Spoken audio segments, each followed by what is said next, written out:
Our next speaker, she comes out of the immigrant rights movement, and she is an organizer.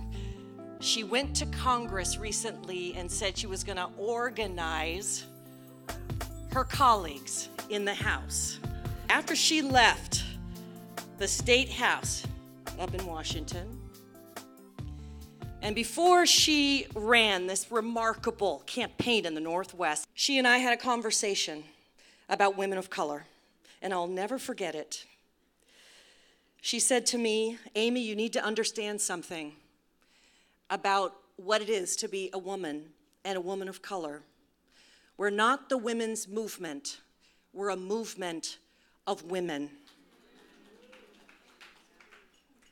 And when she said that to me, universes came from it. She, the people, was in part born from how she helped me lift the veil from my eyes and see us for the powerhouse that we are. So please join me in welcoming and embracing the Congresswoman Pramila Jayapal. I walked into this room back there, the green room, and I was surrounded by all these women that I love, that I am inspired by, and I felt the energy of women of color together fighting for what we believe in, understanding that our oppressions and our resilience have driven us to where we are. And so I really want to say thank you so much for She the People, for being who you are, and to everybody in the room for being here. Yeah, I think that deserves a big round of applause.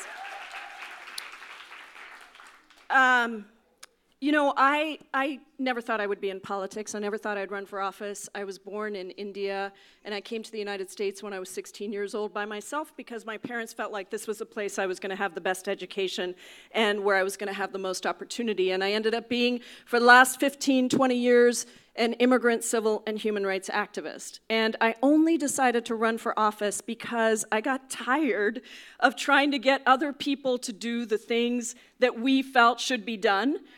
I got tired of not seeing more women of color in office. I got tired of not seeing immigrants in office.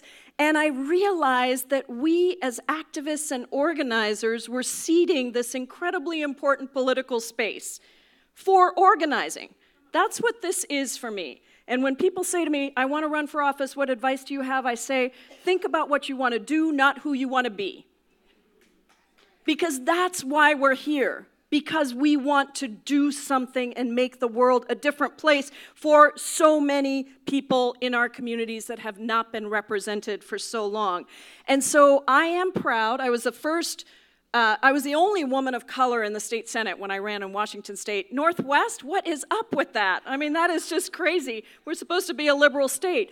And then when I ran for Congress and I became the first South Asian American woman ever elected to the House, go Daisies. But I also became the only person of color that Democrats in my state of Washington had ever sent to Congress, and I also am one of only 12 immigrants in the U.S. House.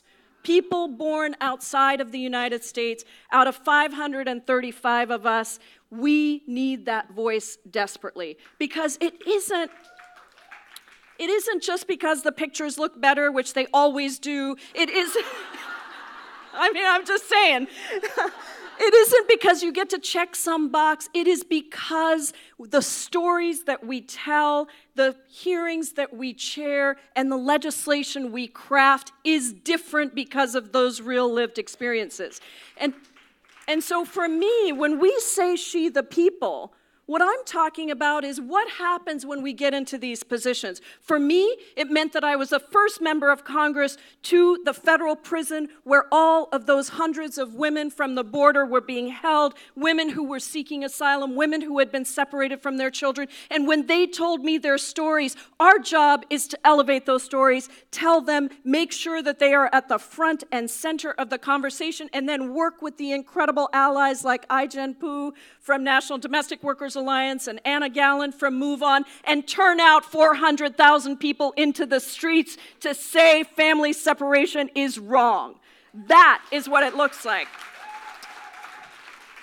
What else does it mean? It means being on the House Judiciary Committee when a guy named Scott Lloyd came before us and tried to testify that he had the right to tell an immigrant woman who had crossed the border and was in federal custody that she did not have the right to an abortion. And we had to challenge him and say, nope, that's not true. Immigrants have constitutional rights as well. And he clearly looked like a fool if you saw that video.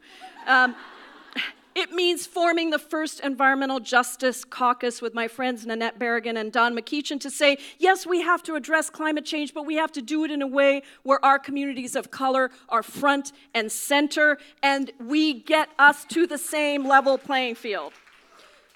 And it has meant fighting for domestic workers' rights. We're getting ready to introduce the first federal Domestic Workers' Bill of Rights, fighting for farm workers' rights because farm workers should not be exempted from all of the rights and the workplace protections that they deserve. And here's what I want to say. Every minute we are calculating, and I have learned so much from an incredible woman that you're going to hear from next that you all know and love, Representative Barbara Lee. She was an inspiration for me.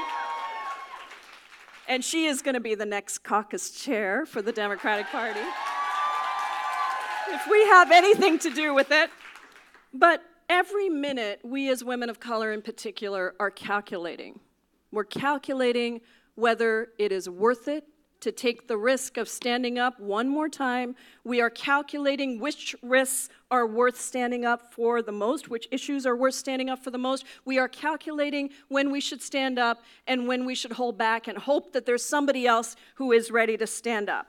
And we know that there are these moments when we take it on because we know we can't be silent. So if I'm going to be told by a Republican member of Congress from Alaska that I don't know a damn thing about what I'm talking about and called young lady on the floor, you can bet I'm going to shut the House down and demand a public apology because it isn't just me that he's minimizing and patronizing. It is all of us. It is the people that voted for me. It is the women of color across the country who are looking at that and saying that that's not okay. So our work, as my sister Nina Turner, she needs her own show. I mean, she really does. She is unbelievable, and she needs to be in the White House, but that's a whole different issue. But we have to broaden the circle.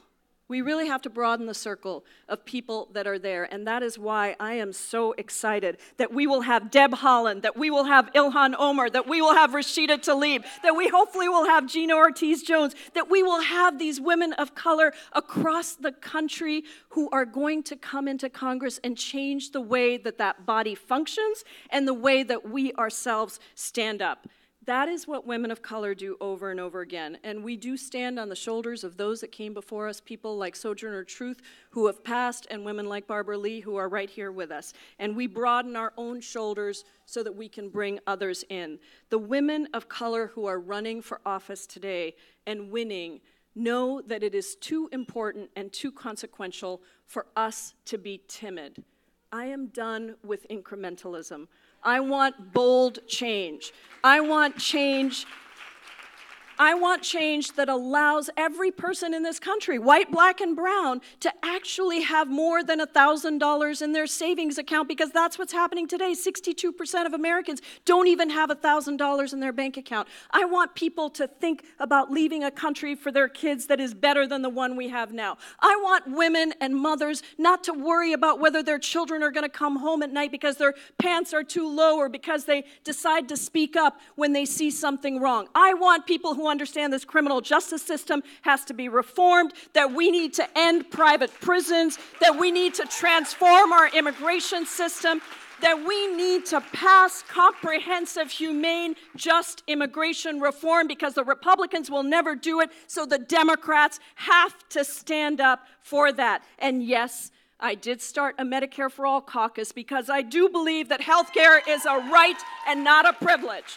And that is the work that we are doing. And so now, between now and November, we're doing everything we can to win back the House and the Senate, hopefully. But once we do that, we have a real agenda to stand up for.